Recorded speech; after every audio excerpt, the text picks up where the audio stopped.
Imagine, so Muslims are also waiting for the second coming of Jesus. All right. Our Christian friends will be surprised. Really, you guys are waiting for Jesus? Yes, we are. So in Damascus, there are Christians too there. So in front of Jesus, when he descends, imagine if there is a big church out there, and next to the church is a mosque, a masjid.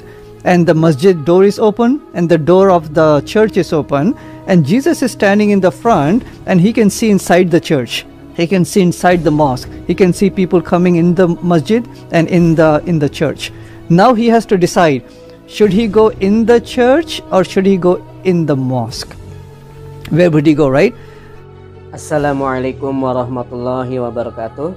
Alhamdulillahilladzi arsala rasulahu bil huda wa dinil haqq liyuzhirahu ala dini kullihi wa kafa billahi syahida. Asyhadu an la ilaha illallah wahdahu la syarikalah wa asyhadu anna Muhammadan abduhu wa rasuluhu la nabiyya ba'da. Berjumpa lagi dengan channel saya Mars Techno. Saya doakan semoga semua sahabat dalam keadaan sehat selalu. Pada video kali ini kami akan menampilkan bagaimana usaha dakwah seorang Sabel Ahmad. Beliau adalah salah seorang murid dari Dr. Zakir Naik yang memang reputasinya sudah tidak kita ragukan lagi. Nah sahabat, mari kita saksikan saja video selengkapnya dan saya akan sedikit mereaksinya. I was going to do a thought experiment quickly. Yeah, let me hear that. All right. So imagine, so Muslims are also waiting for the second coming of Jesus. All right. Our Christian friends will be surprised. Really, you guys are waiting for Jesus? Yes, we are. But when he comes back, he's not coming back as a new prophet with a new revelation. He will come back as a Muslim the way that he was in the first coming. All right. So here is the thought experiment. Okay, imagine now Jesus descends, okay, like in Damascus. All right. So in Damascus, there are Christians too there. So in front of Jesus, when he descends, imagine if there is a big church out there, and next to the church is a mosque, a masjid. And the masjid door is open, and the door of the church is open, and Jesus is standing in the front, and he can see inside the church. He can see inside the mosque. He can see people coming in the masjid and in the church. Now he has to decide, should he go in the church or should he go in the mosque? Where would he go, right? First and foremost, when he will see Muslims going inside the mosque, Muslim males, they would have a beard. And he would know, you know what? I have a beard. All the prophets used to have a beard. These people, they look like me. I can connect with them. When he sees the Christians going inside the church, they're all clean shaved, right? So that's one way he can connect with the Muslims. Second thing is, when he see the two Muslims saying Assalamu alaikum, peace be upon you, he can recall right away, you know what? That is my greeting that I used to give to my disciples. The Bible says in John chapter 20 verse number 19 and so forth. When you see the Christians meeting each other, they can have so many variations of greeting, but not universally peace be upon you. So Jesus, when he sees the Muslims, he can say, I can connect with the Muslims. When he goes inside, or when he sees inside the church, he will see, you know what, this statue of Jesus on the cross, and people worshipping God through a mediator. Then when he sees inside the masjid, he sees that people are worshipping without any mediator. He can then say, you know what? I instructed my followers to pray directly to God. As you mentioned the Lord's Prayer, correct? In the Lord's Prayer, there is no mention of people should be going through the mediator. Muslims are worshipping God directly. So that itself, Jesus will say, you know what? I can connect with the mosque and with the Muslims. Then when he's going to see the Muslims actually praying, they stand up, they bow down, and then they prostrate. In the Christian church, he's going to see people then jumping and dancing and rolling, right, and music and piano out there. He will say, I never preached like that. Never. I never prayed like that. I never taught my disciples to pray like that. But when he sees inside the masjid, people are lining, and then they're praying to one God, the way that he used to worship. Then they're also prostrating in the prayer. And he will recall, you know what?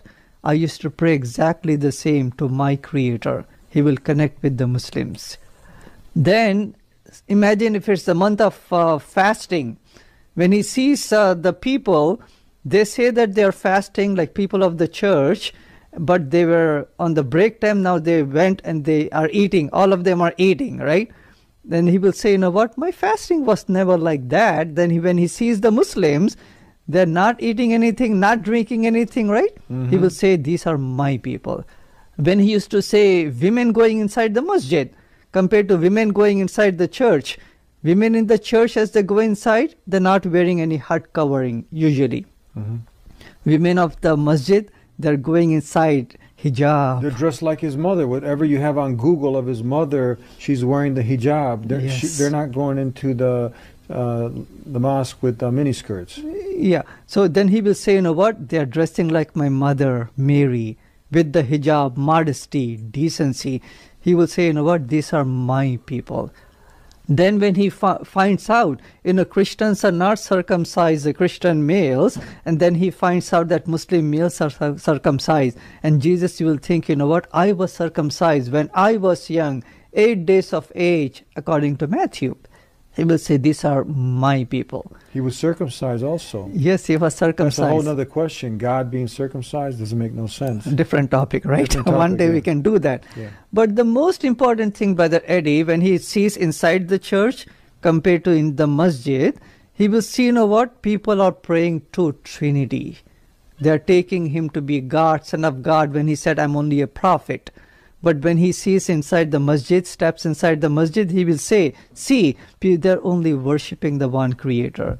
The way that Jesus, that I used to worship, he will say. Wow. Right? So every single way. So if in this thought experiment, he will go in the masjid. He will pray with the Muslims. He will connect with the Muslims. So any which way that we dissect, right? From the Bible, from the Quran, from history, from the life of Jesus, from his practice, from his preaching, he was a Muslim. Selesai. Semoga bermanfaat. Terima kasih telah menonton video sampai selesai. Mohon maaf jika ada terjemahan yang kurang tepat. Dukung channel ini dengan like, subscribe, dan share. Masya Allah, sebuah video yang sangat menarik dari penjelasan Dr. Sabil Ahmad yang kali ini berkolaborasi dengan Bro Edi yang mempunyai channel YouTube sendiri, yaitu The Dean Show. Pada episode ini, Bro Edi mewawancarai Dr. Sabil Ahmad tentang kedatangan Yesus yang kedua. Diungkapkan oleh Dr. Sabil Ahmad bahwa kita umat Islam menantikan juga kehadiran yang kedua dari Yesus Kristus, ataupun dalam Islam disebutkan sebagai Isa Al-Masih. Dan ini tentunya mengherankan juga bagi orang Kristen, mengapa umat Islam menantikan Yesus Kristus. Namun pada kehadiran yang kedua ini, beliau tidaklah sebagai seorang nabi ataupun membawa wahyu yang baru. Dijelaskan beberapa alasan oleh Dr. Sabil Ahmad yang masuk akal. Apakah saat turun yang keduanya, Nabi Isa atau Yesus Kristus ini akan memasuki masjid atau akan memasuki gereja? Di masjid mereka melihat laki-lakinya berpakaian rapih dan juga memakai jenggot. Dan ini pun sama dengan Nabi Isa, dan semua nabi pun memakai jenggot. Berlainan dengan orang Kristen yang saat ke gereja ataupun umumnya mencukur habis jenggotnya. Dikatakan lain juga saat menemui wanita muslim, dia teringat kepada ibunya yang juga memakai hijab. Hal ini jauh berbeda dengan wanita Kristen. Nah sahabat, mungkin itu saja sedikit video reaksi dari saya. Mudah-mudahan bermanfaat. Wabillahi taufiq wal hidayah. Wassalamualaikum warahmatullahi wabarakatuh.